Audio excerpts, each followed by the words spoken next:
अभी आ रही है वॉइस? अरे बस यार, क्या बताएं भाई, क्या बताएं, बस क्या बताएं। ये माइक का कई बार म्यूट रहता है तो म्यूट ही रह जाता है। अब बहुत रेयर होता है ऐसा। हम्म।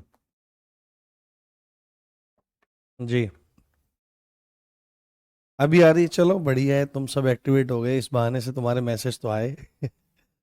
हम्म। अभी देखो, मैं बोल रहा था कि आप सभी को नमस्कार, आप सभी को राम राम खमा घणी, आप सभी का स्वागत है हिंदी कक्षा में। और हम लोग डिस्कस कर रहे थे पुल्लिंग को। पुल्लिंग में हमने इसके शाब्दिक अर्थ को जाना। शाब्दिक अर्थ को जानने के बाद किस आशय से हम इसका व्याकरण में प्रयोग कर रहे हैं इसको जाना। उसके बाद हमने ये जाना कि लिंग एक्चुअल में होता क्या है, और परिभाषा को जाना। परिभाषा को जानने के बाद भेदों में भी फिर पुल्लिंग को जाना, पुल्लिंग की परिभाषा, और पुल्लिंग से संबंधित नियमों को हमने जानना शुरू किया था कि पुल्लिंग शब्दों की पहचान से संबंधित नियम है। और लास्ट हमने माह या महीनों के नाम के बारे में चर्चा करी थी। अब उसके आगे के क्रम को हम लोग आगे बढ़ाते हैं। अभी तो आवाज आ रही होगी, अभी तो कोई दिक्कत वाली बात नहीं है।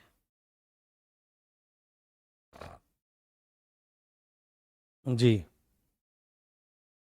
हाँ, चलिए चलिए शुरू करते हैं हम लोग। तो अभी हम लोग क्या देखते हैं कि अगला नियम, इसमें नियम, नेक्स्ट नियम, इसमें नियम को हम लोग समझते हैं। नियम क्या कहता है? नियम क्या कहता है कि रत्नों के नाम, किनके? रत्नों के नाम पुल्लिंग होते हैं। रत्नों के नाम पुल्लिंग होते हैं।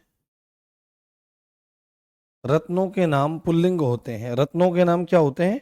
पुल्लिंग होते हैं। जितने भी रत्न होते हैं नवरत्न माने जाते हैं, है ना। परंतु ज्यादातर इसमें क्या है, अभी तो आ गई होगी आवाज, अभी भी नहीं आ रही है? ऐसा कैसे हो सकता है? एक मिनट रुको। अब तो चल रही है आवाज बहुत देर से। हाँ।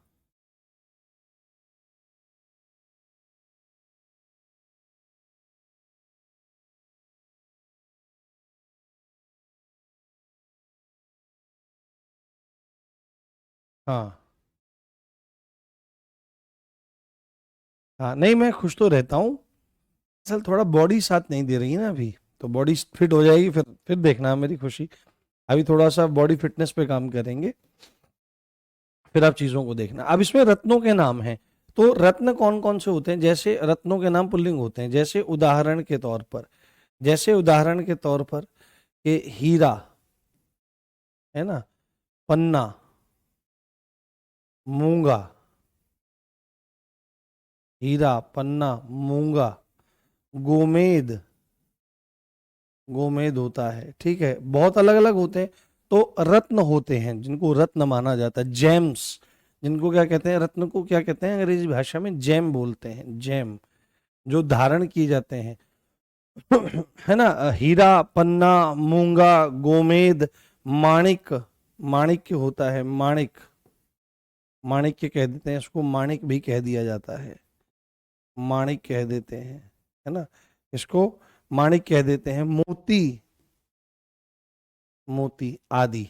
तो ये सभी के सभी नाम आपके कैसे होते हैं? ये सभी के सभी नाम आपके पुल्लिंग होते हैं। हीरा पहन लो, है ना, हीरा पहन लिया गया है। पन्ना महंगा हो गया है। मूंगा लाल होता है। गोमेद चमकदार होता है। माणिक्य, मोती छोटा होता है, बड़ा होता है, वहां से मिलता है।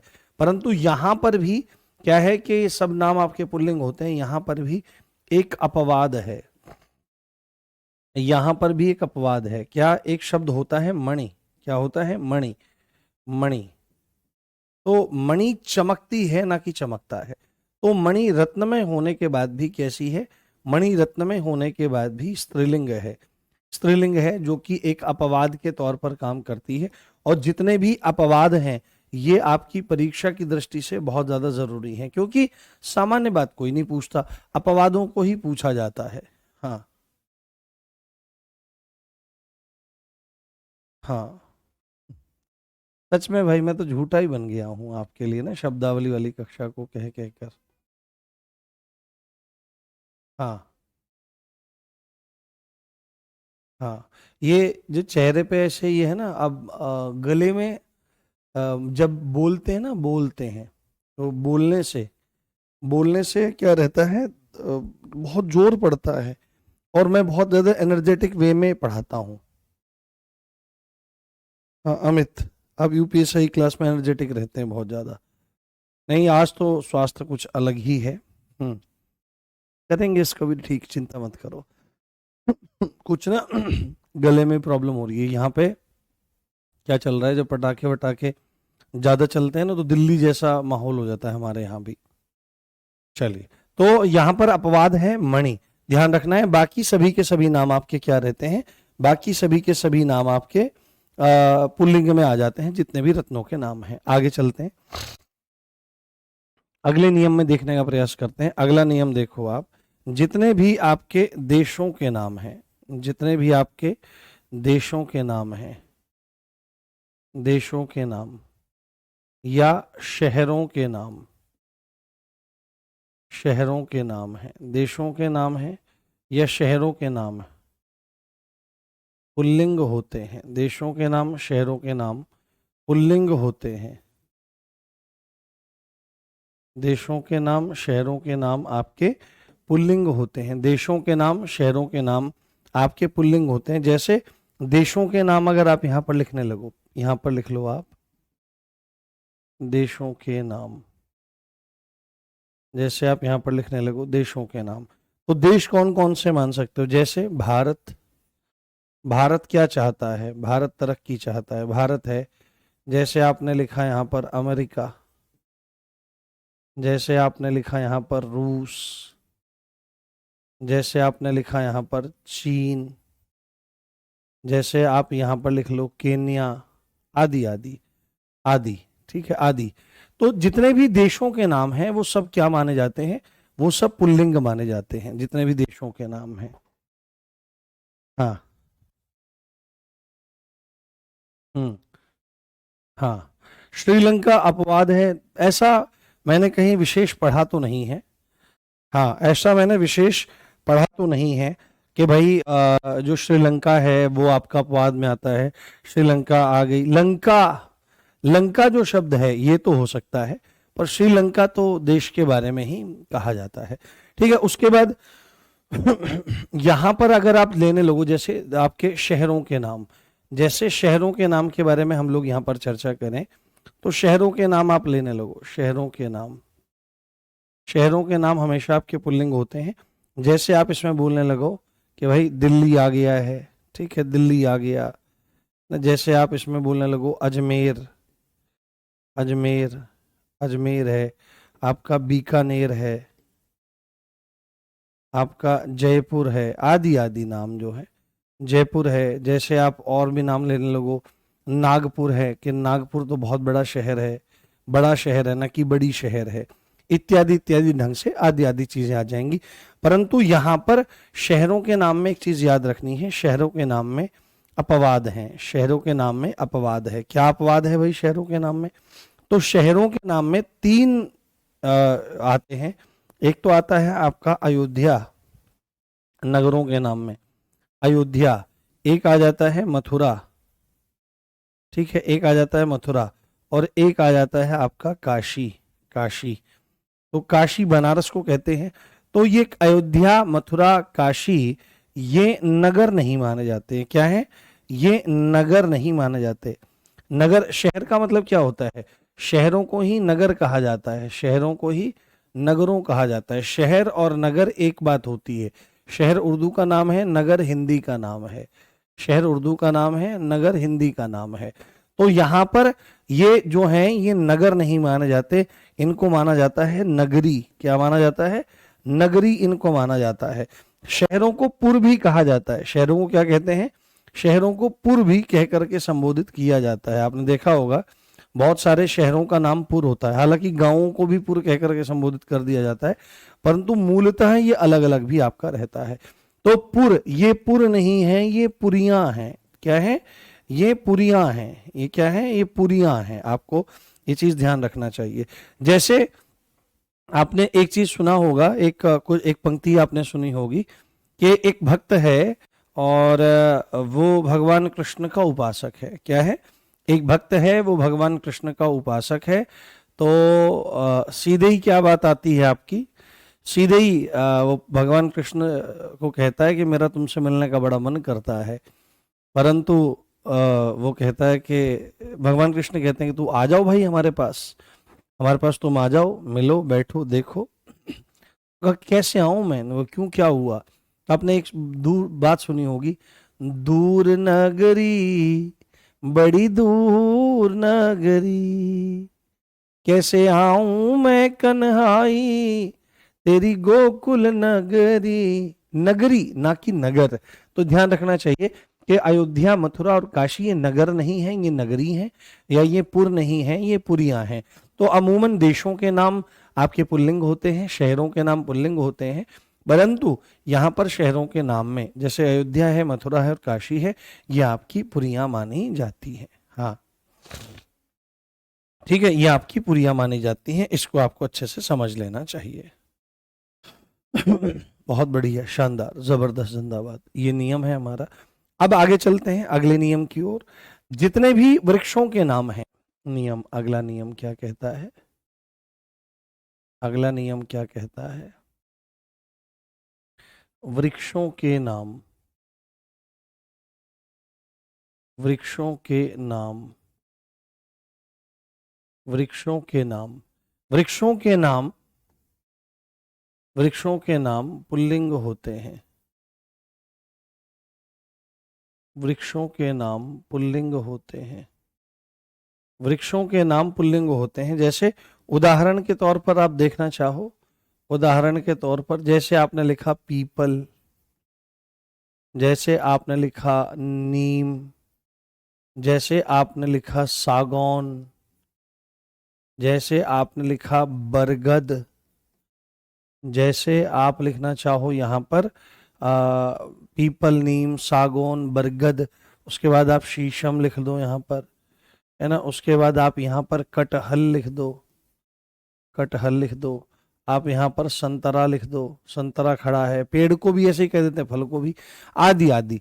परंतु यहाँ पर भी अपवाद हैं। यहाँ पर भी वृक्षों के नाम में भी कुछ अपवाद हैं। दो तीन नाम हैं जो वृक्ष होते हुए भी जिनके नाम आपके पुल्लिंग में नहीं आते, स्त्रीलिंग में काउंट किए जाते हैं, स्त्रीलिंग में काउंट किए जाते हैं।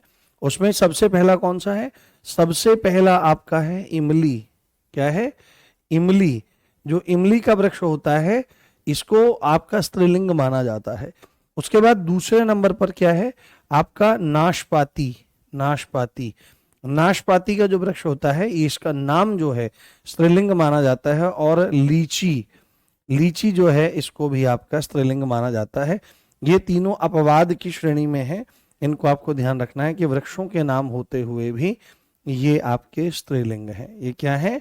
ये आपके स्त्रीलिंग है। और जो अपवाद होते हैं वो आपकी परीक्षा की दृष्टि से जरूरी माने जाते हैं। तो अमूमन वृक्षों के नाम आपके कैसे होते हैं? हाँ, हाँ, हाँ, खेजड़ी भी आप ले सकते हो, बिल्कुल। अच्छा, बहुत बढ़िया रिंकू। हाँ, हाँ, हाँ, महीनों के नाम सब पुल्लिंग होते हैं। मैंने आपको बताया था जनवरी, फरवरी और आपका मई और जुलाई, ये आपके स्त्रीलिंग माने जाते हैं। ठीक है, ये आपके स्त्रीलिंग माने जाते हैं। ठीक है, चलो, बहुत बढ़िया। पर खेजड़ी वाला जो एग्जाम्पल है वो बहुत कम देखने को मिलता है, वो उतना ज्यादा देखने को नहीं मिलता।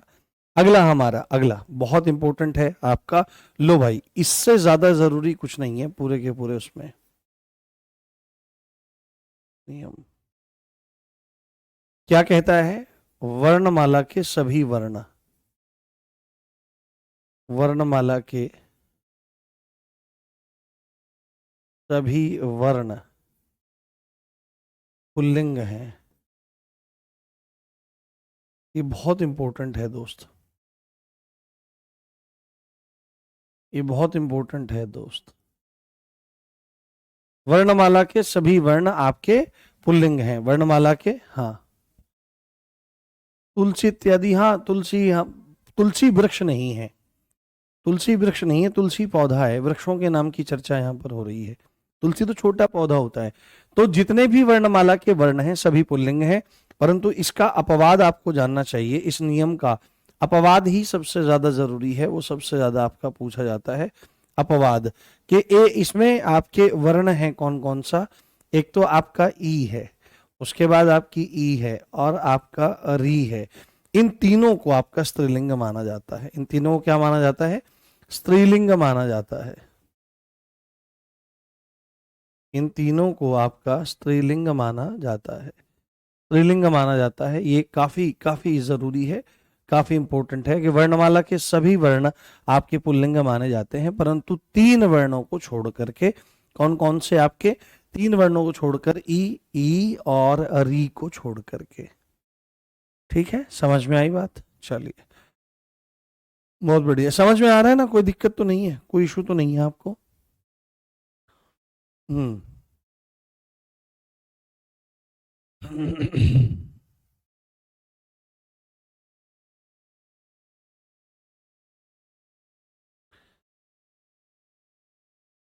हम्म। प्रियंका श्रृंखला?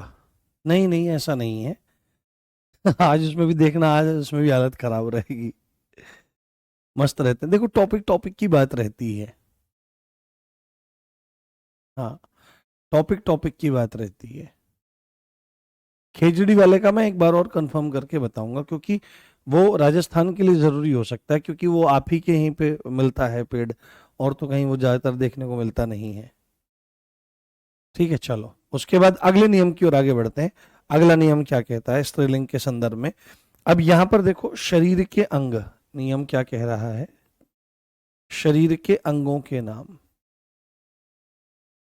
शरीर के, अभी आप चिंता मत करो, थोड़ा स्वास्थ्य ठीक हो जाने दो, उसके बाद आपको अच्छा दिखाई देगा। शरीर, शरीर के अंगों के नाम, शरीर के अंगों के नाम पुल्लिंग होते हैं। शरीर के अंगों के नाम पुल्लिंग होते हैं। शरीर के अंगों के नाम पुल्लिंग होते हैं। उदाहरण देखिए, उदाहरण देखिए, शरीर के अंगों के नाम पुल्लिंग होते हैं। जैसे आप यहाँ पर लिखो हाथ, जैसे आप यहाँ पर लिखो पैर, हाथ लिखा, पैर लिखा, शरीर के अंगों के नाम प्रायः क्या रहते हैं?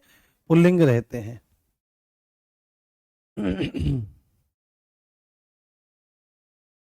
हम्म। सर, कुछ लोगों को लगता है कि आप यूपीएसआई के लिए ज्यादा सीरियस हो, ऐसे बच्चे बोलते हैं रंजीत सर की क्लास में, गलत बोलते हैं। अगर आप ऐसा बोलते हो तो आपको बहुत गलत लगता है। आपको क्या लगता है कि मैं मैं चाहता अब तक इस कोर्स को खत्म कर देता, बट मेरे को कोर्स खत्म नहीं करना है, मेरे को सिलेक्शन से मतलब है, और वो सब्जेक्ट अलग है, ये सब्जेक्ट अलग है। अभी सबसे बड़ा दर्द मेरा ये है कि मुझे पढ़ने के लिए नहीं मिल रहा है। हालांकि मैं पढ़ता हूँ, पढ़ने ही नाक नहीं है, पढ़ने के लिए मुझे नहीं मिल रहा है, क्योंकि मुझे हर एक क्लास को अपडेट करने की आदत है, और वो मुझे समय नहीं मिल पा रहा है। तो मेरा मन भी थोड़ा सा ठीक ठीक नहीं है, उसी का एडजस्टमेंट मैं कर रहा हूँ। एक मैंने आपसे वादा कर रखा है पिछले एक महीने से कि मैं आपकी शब्दावली क्लास चलाऊंगा, बट मैं मजबूर हूँ, मैं बोल रहा हूँ आगे मैनेजमेंट में, वो सेटिंग बन नहीं रही है। अब संभवतः आज अगर वो नहीं बनती है, फिर मैं अंकित सर को बोलूंगा सीधे कि भाई मेरी सेटिंग नहीं बन रही है, बच्चा परेशान है। और बच्चे कह रहे हैं आप तो झूठे हो, तो भाई झूठा ही हो गया हूं मैं, बात तो सही है आपकी। तो हाथ हो गए, पैर हो गए, दांत हो गए, जैसे नाखून हो गए, नाखून, नाखून आदि आदि, जो ये शब्द हैं, ये शब्द आपके पुल्लिंग होते हैं। परंतु यहां पर भी अपवादों की कमी नहीं है, यहां पर भी इस नियम के भी आपके अपवाद हैं। जैसे नाक हो गई, तो नाक कटता थोड़ी है, नाक तो कटती है, वे तुमने हमारी नाक कटवा दी ना, नाक कट गई। तो इसमें देखो, जैसे हमने लिखा यहाँ पर नाक, जैसे हमने यहाँ पर लिखा आंख, नाक है, आंख है, ठीक है, नाक है, आंख है। आप, हाँ, आप निश्चिंत रहिए, जिस दिन आप परीक्षा में बैठेंगे ना, जाएंगे, उस दिन आप याद करेंगे मुझे। और पिछले 3 महीने से मेरा स्वास्थ्य ठीक नहीं है। मैं आपको बताता हूँ क्या क्या चीज़ हो गई थी। जब हरियाणा सीईटी मेंस का एग्जाम था तो मैंने एक हफ्ते में 3 मैराथन ले ली एक साथ मैंने 3 मैराथन ले ली। और उसमें हुआ क्या, जैसे एक दिन हुई 5.5 घंटे की, उसके 2 दिन बाद हो गई 12 घंटे की, उसके एक दिन बाद हो गई 8.5 घंटे की। और मैं बहुत ही ज़्यादा एनर्जेटिक वे में चीज़ों को करता हूँ, आपने देखा होगा। तो मुझे मतलब ये जो मेरा हिस्सा है, ये क्लास करते करते पेट में जोर पड़ता है बहुत ज़्यादा बोलने में। और आप बहुत ज़्यादा एनर्जी में अगर बोलते हैं तो बहुत जोर पड़ता है आंतों पर, पेट पर। तो इस हिस्से में एकदम से मुझे एसिड रिफ्लक्स हो गया बहुत ज़्यादा, थोड़ा दबाव बन गया पेट पर और थोड़ी स्वेलिंग आ गई। तो मैं 15-20 दिन तो लगभग मैं तोरी इत्यादि के पानी को पी करके ही रहता रहा, क्योंकि पेट में दिक्कत हो गई थी बहुत ज़्यादा। और वो प्रॉब्लम अब जा करके कुछ कंट्रोल में आई है, कुछ कंट्रोल में आई है। लीवर में भी असर आ गया था, बहुत ज़्यादा मुझे दिक्कत हो गई थी। कम से कम 15 दिन के आसपास, 10 से 15 दिन तो हालत ख़राब रही थी। आपने देखा भी होगा, जब आपका बैच शुरू होने वाला था मैं मना ही कर रहा था आपके बैच के लिए कि मैं पढ़ा नहीं पाऊंगा।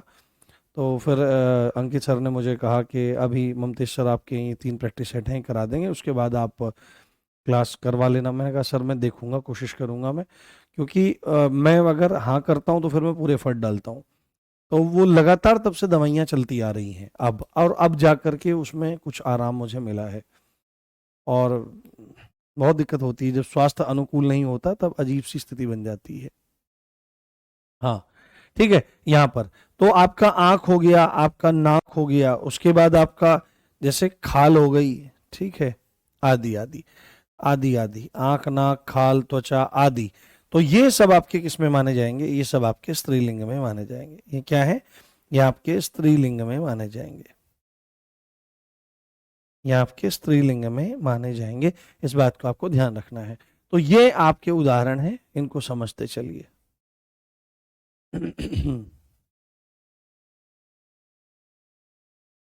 हाँ, आपके माता पिता कुछ नहीं कहते। जब बच्चे सामने दिखते हैं तो फिर बच्चे ही सामने होते हैं। और शायद आरडब्ल्यू में तो कोई ऐसा हो जिसने एक हफ्ते में 3 मैराथन ली हो, शायद और हो सकते हैं कोई। हाँ, और भी हो सकते हैं कोई। अभी तो चिंता मत करो, अभी अभी देखो, जैसे जैसे मैं सिलेबस पूरा करूंगा, मैं यूट्यूब पे काम करना शुरू करूंगा आपके लिए। आपको इतने क्वेश्चन मैं प्रैक्टिस करा दूंगा, इतने क्वेश्चन प्रैक्टिस करा दूंगा मैं आपको, कि आपको हिंदी का पेपर ऐसा लगेगा जैसे आप कोई प्रैक्टिस सेट दे रहे हो। बस आपको मेरे साथ लगे रहना है और करते रहना है, ठीक है। आगे निराश नहीं होंगे आप, ऐसा मेरा अपने गुरुजनों के चरणों में पूरा विश्वास है। नियम, अगला नियम क्या कहता है भाई? अगला नियम जो हमने अंगों के नामों को देख लिया, अंगों के नाम के बाद हम क्या देख रहे हैं? अंगों के नाम के बाद हम यहाँ पर देख रहे हैं जितने भी पदार्थ हैं, पदार्थों के नाम। ये बहुत जरूरी है, पदार्थों के नाम आपके पुल्लिंग होते हैं।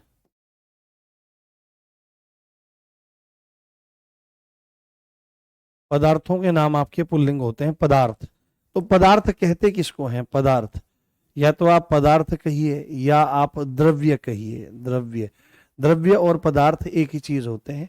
तो पदार्थों के नामों में क्या क्या हो सकता है? जैसे आप कोयला कह लो कि कोयला हो गया, जैसे आपने बोल दिया दूध, तो दूध भी पदार्थ हो गया एक, है ना। आपने बोल दिया घी, घी भी एक पदार्थ हो गया। जैसे आपने बोल दिया दही, ये बहुत जरूरी है बेटे, ये बहुत इंपॉर्टेंट है। देखो, अब क्यों आप दही खट्टा क्यों होता है? वो इसलिए होता है क्योंकि पदार्थों के नाम आपके क्या माने जाते हैं? पदार्थों के नाम आपके पुल्लिंग माने जाते हैं।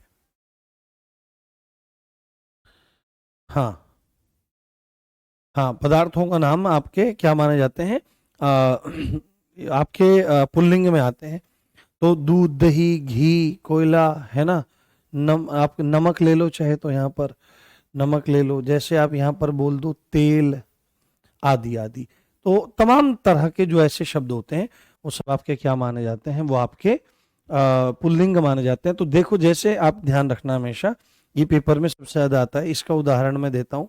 तो अगर कोई कहने लगे आपसे कि दही खट्टी है, कोई कहने लगे दही खट्टी है, किसी ने बोल दिया आपको दही खट्टी है, तो एक्चुअली में दही खट्टी नहीं है, है ना, दही खट्टी है, तो ये गलत है। सही क्या होगा? दही खट्टा है, ये ध्यान रखना है। दही क्या होता है? दही खट्टी नहीं, दही खट्टा होता है। दही खट्टा है, ये आपका बिल्कुल अनुकूल और सही आपका माना जाएगा। इस चीज को जानिए और इस चीज को समझने का आप लोग प्रयास करिए। ठीक जी।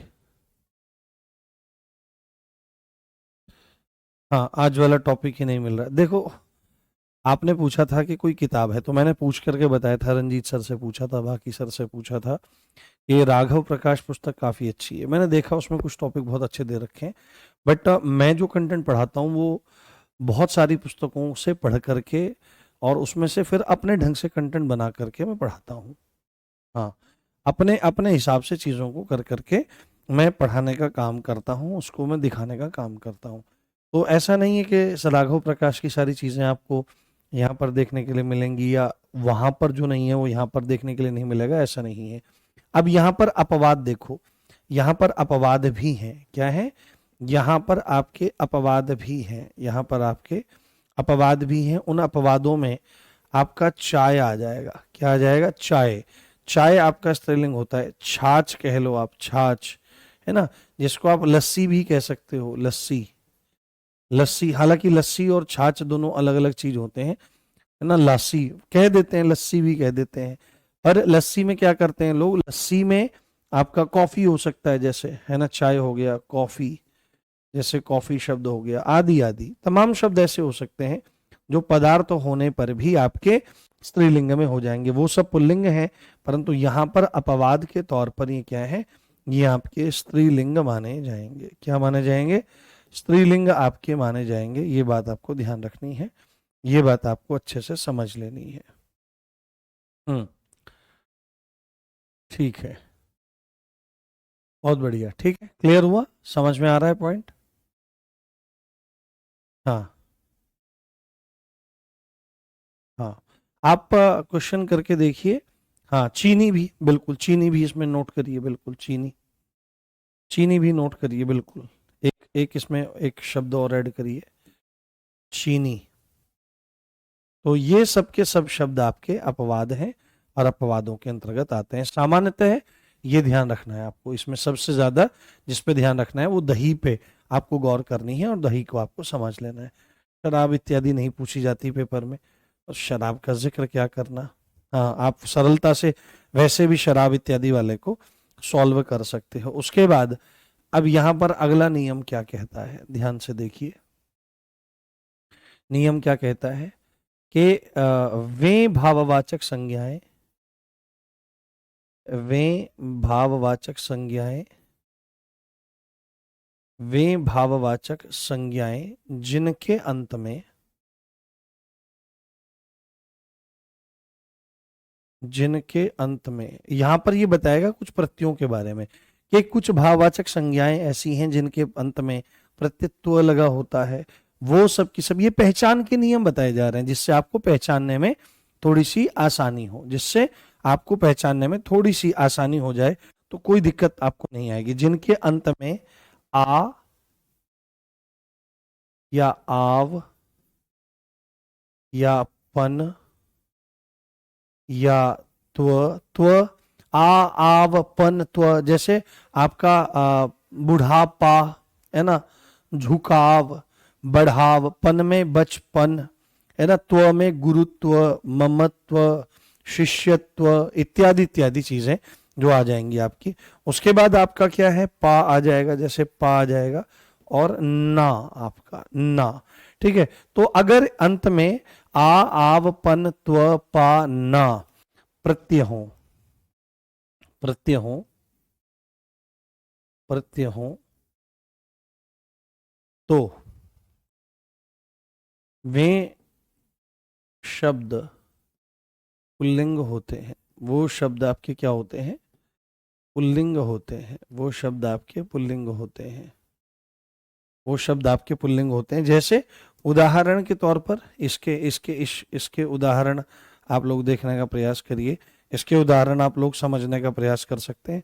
तमाम उदाहरण इसके हो सकते हैं। जैसे आपका बुढ़ापा शब्द ले लो आप, जैसे बुढ़ापा शब्द ले लिया आपने, जैसे, जैसे आप गुरुत्व ले लो, जैसे आप ममत्व ले लो, जैसे आप पुरुषत्व ले लो, पुरुषत्व।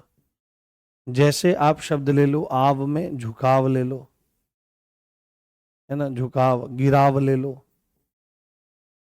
जैसे आप और भी शब्द ले सकते हो, जैसे बचपन, बचपन, आदि शब्द, आदि आदि शब्द। तो इस तरह से जितने भी शब्द आपके बन जाएंगे वो सब के सब ऐसी भाववाचक संज्ञाएं जो क्या हो जाएंगी, जिनके अंत में आपके ये वाले प्रत्यय होंगे, वो सब के सब आपके पुल्लिंग माने जाएंगे। ठीक है, बिल्कुल, अपना, बिल्कुल बिल्कुल। हम्म। चीनी खाई जाती है, चीनी मीठी होती है, बताओ अब कैसे हो जाएगा? चीनी मीठी होती है, इसको समझाओ, ये कैसे हो जाएगा, बताने का प्रयास करो। हाँ, ठीक है, चले। अस्तित्व, अपनापन, हाँ अपनापन भी आ जाएगा इसमें, बिल्कुल। अपनापन भी ऐड कर सकते हो, तमाम चीजें ऐड कर सकते हो। और अब अंतिम नियम इसके संदर्भ में देख लो। हाँ, आकारांत जो शब्द होते हैं, नियम, एक नियम है, अंतिम नियम पुल्लिंग के संदर्भ में। आकारांत शब्द, आकारांत शब्द प्रायः पुल्लिंग होते हैं। आकारांत शब्द प्रायः पुल्लिंग होते हैं। आकारांत शब्द प्रायः पुल्लिंग होते हैं। तो आकारांत का क्या मतलब है? आकारांत मतलब अंत में आ हो जिनके, अंत में आ हो,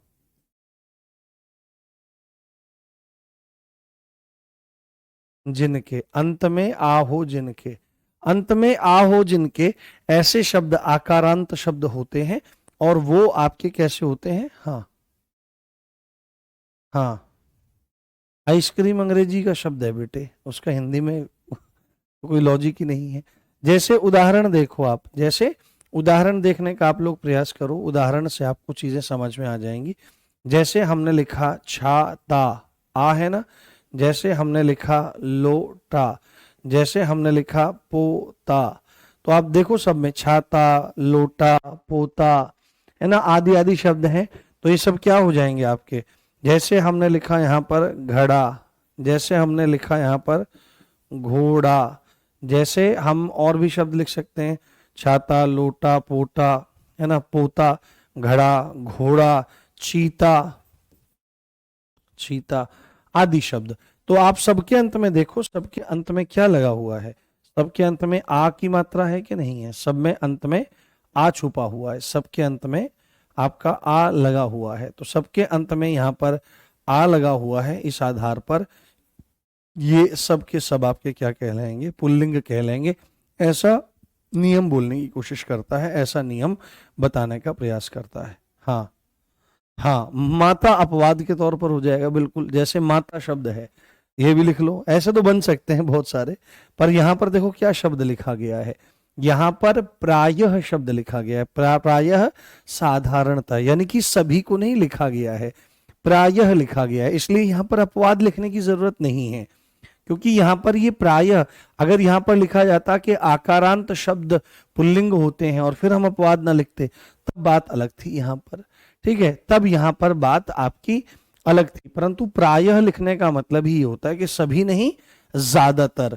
प्रायः का मतलब क्या होता है? प्रायः का मतलब सामान्यतः, है ना, प्रायः का मतलब सामान्यतः।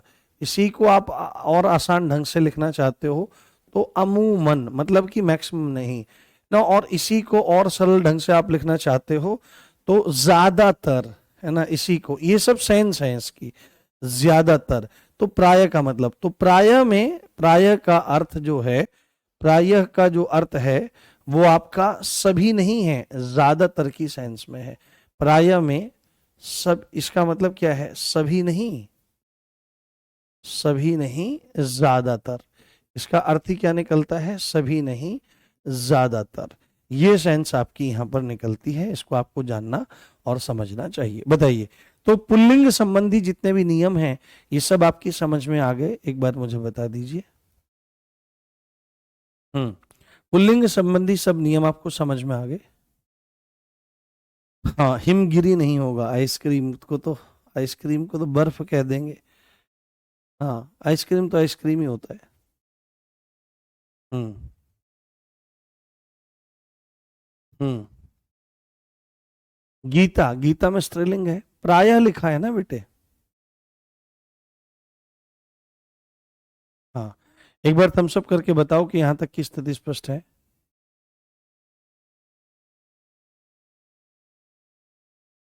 सब आएंगे, मसाले इत्यादि के नाम सब आएंगे। प्रायः लिखा है। ठीक है, चलिए, बहुत बढ़िया, शानदार। ठीक है, धन्यवाद राम सिंह जी। सब गुरुजन भीतर बैठ करके बोलते हैं, धनिया अदरक, हाँ, टिंडे, कद्दू, लौकी, दाल बाटी चूरमा, सब बोल दो जितने भी हैं। ठीक है, चलो, अब चलते हैं यहाँ पर स्त्रीलिंग पर। कहाँ पर चलते हैं? अब हमने पुल्लिंग को समझ लिया है, श्री बन गया है। अब हम चलते हैं स्त्रीलिंग पर। हाँ, स्त्रीलिंग पर चलते हैं, स्त्रीलिंग को समझने का प्रयास करते हैं। तो स्त्रीलिंग क्या है? तो हमने पहले ही देखा था, क्या देखा था कि संज्ञा का वह रूप, इसमें क्या लिखा जाएगा? संज्ञा का वह रूप, संज्ञा का वह रूप जिससे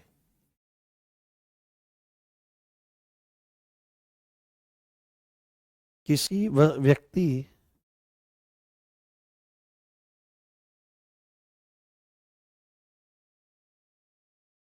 या वस्तु की स्त्री जाति होने का, स्त्री जाति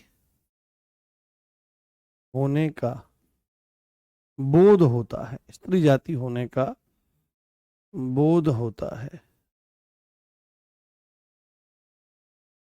स्त्री जाति होने का बोध होता है, उसको क्या कहा जाता है? उसको स्त्रीलिंग कहा जाता है। क्या कहा जाता है? स्त्रीलिंग कहा जाता है।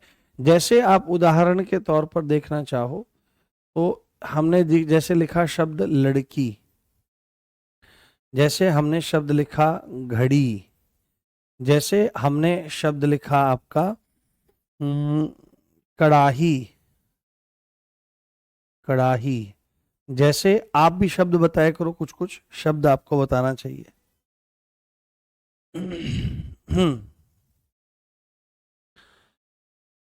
हाँ, उपनिरीक्षक की बुक मंगवाई है सर मैंने।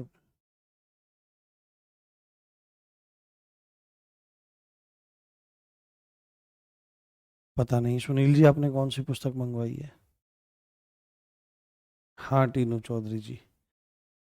हाँ, नहीं ऐसा कुछ नहीं, यहाँ पर जो है ना, यहाँ पर भगवान बैठे रहते हैं और वही आपके भीतर हैं, तो वही रहते हैं।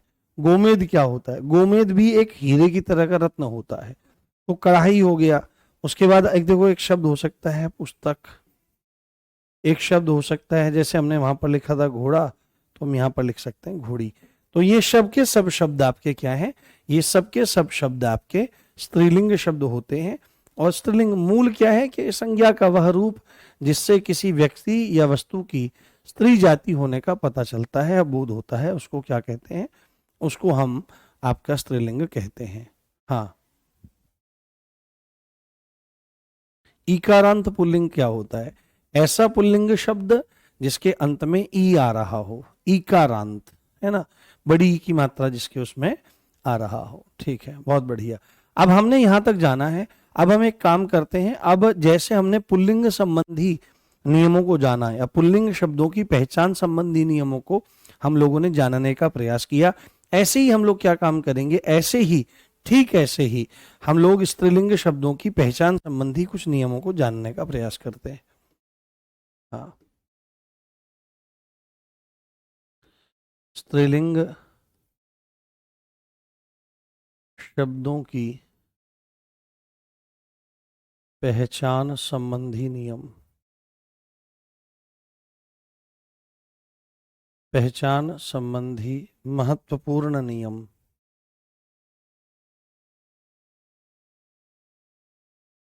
महत्वपूर्ण नियम। जैसे नियम हमने वहां जाने, ऐसे ही नियमों को हम लोग यहाँ पर जानने का प्रयास करेंगे। इसमें आप नियमों को देखना शुरू करें और नियमों को जानना शुरू करें। कुछ नियमों को तो हम देख सकते हैं। हाँ हाँ, बाल्टी, रोटी इत्यादि ये सब हो जाएंगे इसमें। हाँ, मैं जल ले लेता हूँ थोड़ा सा ना। अभी अब हम फिटनेस फिटनेस पे काम शुरू करेंगे। फिटनेस बिगड़ गई है, बिल्कुल बुरा हाल हो गया है, क्योंकि जितना परिश्रम चल रहा है उसके अकॉर्डिंग अगर फिटनेस बढ़िया हो तो फिर कोई दिक्कत इतनी रहती नहीं है। सर 10 मिनट का टॉपिक 2 घंटे देख लिया आपके लिए, सब आपका प्रेम है, आप चिंता मत करो। मैं आपसे वादा करता हूँ कि मैं आपके लिए आ, बहुत मेहनत कर रहा हूँ, और आगे भी। अभी आपके जो स्पेशल टॉपिक हैं, जैसे वो पारिभाषिक शब्दावली वाला है, बहुत ज़्यादा मेहनत उसमें मैं आपके लिए करूँगा और बहुत अच्छे ढंग से आपको पढ़ाऊँगा। क्लास में ही चीज़ें आपको याद हो जाएंगी। बस आप एक काम करते रहो। हम्म। हम्म।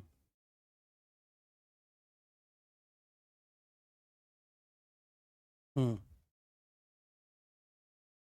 हाँ, देखो, अज्ञात का मतलब तो होता है जिसकी जानकारी नहीं है। अज्ञात का मतलब है जिसकी जानकारी नहीं है ना। और अज्ञेय मतलब जिसके बारे में जाना नहीं जा सकता। दोनों में अंतर है बातों में। अज्ञात जिसकी जानकारी नहीं है ना, परंतु अज्ञात क्या है, अभी तक अज्ञात है पर ज्ञात किया जा सकता है। परंतु जिसको कहा गया अज्ञेय, तो अज्ञेय मतलब जिसके बारे में जाना ही नहीं जा सकता, अभी भी जानकारी नहीं है, आगे भी जानकारी हो ही नहीं सकती है। इस संदर्भ में अज्ञेय को प्रयोग किया जाता है। ठीक है, तो नियमों में सबसे पहले एक नियम जो है वो आपको याद रखना है, कौन सा? कि नदियों के नाम। सबसे पहला नियम आप याद रखें इसमें। सबसे पहला नियम आप इसमें याद रखें, क्या? सबसे पहले कि नदियों के नाम स्त्रीलिंग होते हैं। नदियों के नाम आपके क्या होते हैं? स्त्रीलिंग होते हैं। नदियों के नाम स्त्रीलिंग होते हैं। नदियों के नाम स्त्रीलिंग होते हैं। नदियों के नाम आपके स्त्रीलिंग होते हैं। तो जैसे आप उदाहरण के तौर पर देखो, तो उदाहरण के तौर पर सबसे पहले किनका नाम है? सबसे पहले तो गंगा जी का ही नाम आएगा। गंगा हो गया, यमुना हो गया, ठीक है, गोमती हो गया ना, गोमती हो गया, आपका चंबल हो गया, चंबल हो गया, उसके बाद गोदावरी हो जाएगा, गोदावरी हो गया, कावेरी हो गया, कृष्णा हो गया, महानदी कह सकते हो आप। क्या कह सकते हो? महानदी कह सकते हो। स्वर्ण रेखा कह सकते हो। स्वर्ण रेखा कह सकते हो। दामोदर नदी कह सकते हो, दामोदर। कोसी कह सकते हो, कोसी नदी कह सकते हो, ठीक है। उसके बाद आपकी नर्मदा हो जाएगी, नर्मदा। तापी हो जाएगी, तापी या ताप्ती। माही नदी हो जाएगी, लूनी हो जाएगी। तमाम नदियां हैं, तमाम नदियां। तो इन सब नदियों के जो नाम हैं, है ना, बेतवा है, बेतवा घाघरा है ना, बेतवा है, घाघरा है, व्यास है, रावी है, सतलज है, सतलज है। तमाम नाम आपके हो सकते हैं जो नदियों के नाम हैं, और वो सब के सब आपके किसमें आ जाएंगे? स्त्रीलिंग में आ जाएंगे। परंतु यहाँ पर एक बड़ा प्यारा अपवाद है नदियों के नामों में, बड़ा प्यारा अपवाद है, जिसमें 3 नाम आपको याद रखने हैं। 3 नाम अपवादों के तौर पर, 3 नाम आपको बहुत अच्छे से याद रख लेने हैं। जिसमें आ जाता है आपका ब्रह्मपुत्र। क्या है? ब्रह्मपुत्र। ब्रह्मपुत्र आपका आ जाता है, ब्रह्मपुत्र। उसके बाद एक नाम आ जाता है आपका सिंधु, और एक आ जाता है आपका सोन। तो ये सब हैं नदियां, ठीक है। ये इन सब के नाम क्या होते हैं? इन तीनों के जो नाम हैं दोस्तों, इन तीनों के नाम नदियों के नाम होने के बावजूद भी ये तीनों के तीनों नाम पुल्लिंग माने जाते हैं, क्योंकि ये तीनों के तीनों क्या है? अपवाद हैं। ये नदियां नहीं हैं, ये नद हैं। क्या माने जाते हैं? ये आपके नद माने जाते हैं, नद। नदी तो होती है छोटी, है ना, प्रवाह क्षेत्र जो होता है वह कम रहता है, परंतु हाँ। हम्म। हाँ, ठीक है। तो प्रवाह जो क्षेत्र है, हाँ, गंडक हो जाएगा। तो प्रभाग जो क्षेत्र है वो कम रहता है, पर नदों का जो प्रभाग क्षेत्र रहता है वो किलोमीटरों में रहता है। अभी ब्रह्मपुत्र जब चढ़ करके चलता है नद ब्रह्मपुत्र, तो कई कई किलोमीटर तक चौड़ाई रहती है, कई कई किलोमीटर तक पाट रहता है। एक किनारे पे खड़े होकर दूसरे किनारे पर दिखता नहीं है, ऐसी ऐसी चौड़ाई रहती है।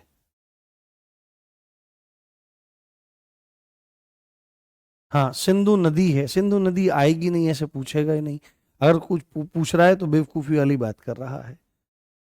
हाँ, ठीक है, तो इसको ध्यान रखना है। तो यहां पर आपको ध्यान रखना है, ब्रह्मपुत्र, सिंधु और सोन ये आपके नद हैं और इनके नाम आपके पुल्लिंग में माने जाते हैं। किस में माने जाते हैं दोस्तों? पुल्लिंग में आपके माने जाते हैं। इस चीज को आप बहुत अच्छे से ध्यान रखिएगा। बहुत बढ़िया। शब्द शुद्धि इत्यादि सब करवा देंगे, आप चिंता मत करो, वर्तनी में करवाएंगे उनको। बहुत बढ़िया। उसके बाद हमारी तारीख और तिथियों के नाम, अगला नियम क्या कहता है? तारीख और तिथियों के नाम,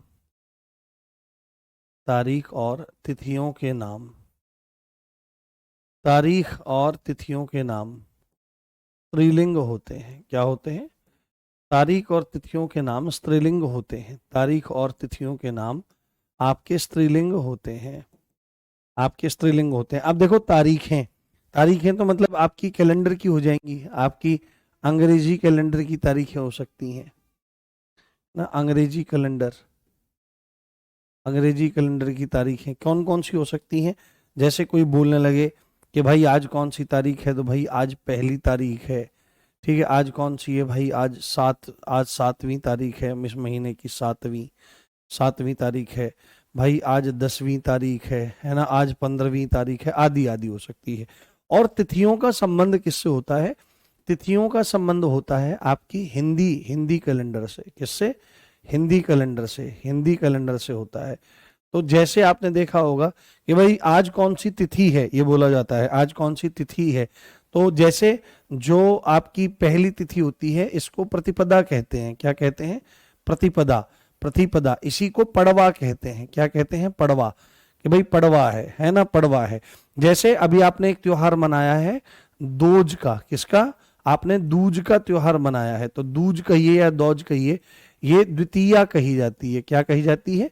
द्वितीया कही जाती है। जैसे एक आप मनाते हैं गणेश चतुर्थी, चौथ, तो चौथ मनाते हैं तो चतुर्थी होती है। जैसे आपका हो गया, आप मनाते हैं पूर्णिमा, तो पूर्णिमा आपकी तिथि हो गई। इसको साधारण भाषा में क्या कहते हैं? पूनम कहते हैं। एक आज आप मनाते हैं क्या? एक अमावस मनाते हो, अमावस कहते हो। मूल शब्द जो है वो है अमावास्या। शब्द क्या है? अमावस्या नहीं होता है, अमावास्या शब्द होता है। तो ये जितने भी सब आपके नाम हैं, तारीख और तिथियों के नाम हैं, ये सब आपके स्त्रीलिंग में आते हैं। ये बात आपको बहुत अच्छे से ध्यान रखनी चाहिए। हम्म। हाँ हाँ, दीपावली पर जो पूजन इत्यादि हुआ था वो हमको ही कराने का सौभाग्य मिला। आता है हमको, थोड़ा बहुत कर्मकांड भी आता है। हाँ, तो अंकित सर ने बोला कि फिर अब बाहर से पंडित जी बुलाएंगे, मगर नहीं बुलाओ आप, मुझे तो आना ही है उस दिन आपके पास, तो मैं आपके पास उस दिन आ जाऊंगा और फिर पूजन भी हम लोग कर लेंगे। तो अंकित सर ने कहा ठीक है। मैंने कहा दक्षिणा लगेगी, ये मत सोचना घर के पंडित जी हैं। हाँ, कोर्स कब तक खत्म हो जाएगा? प्रयास रहेगा कि दिसंबर तक तो 100% हो जाएगा। दिसंबर तक बहुत अच्छे से पूरा कर लेंगे हम लोग। ठीक है, तो यहां तक आपको ध्यान रख लेना है, तारीख और तिथियों के नाम आपके स्त्रीलिंग होते हैं। कल इस टॉपिक को पूरा करेंगे, फिर हम वचन की तरफ आगे बढ़ेंगे। जी।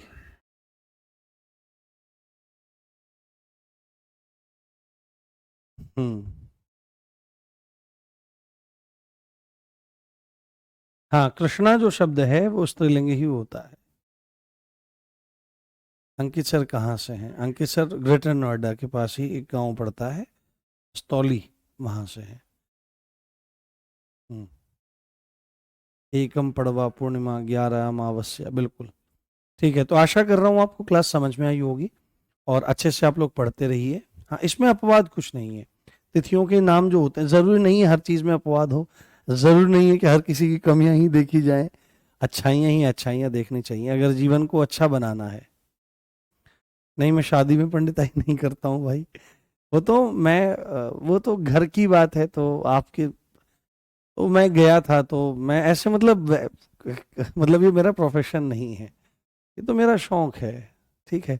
परिवार में कुछ संस्कार ऐसे हैं तो वहां से सीखने में चीजें मिल गई हैं, ठीक है। तो मिलते हैं फिर कल और इस टॉपिक को पूरा करेंगे। जय हिंद, जय भारत, नमस्कार, love you all guys, bye, take care.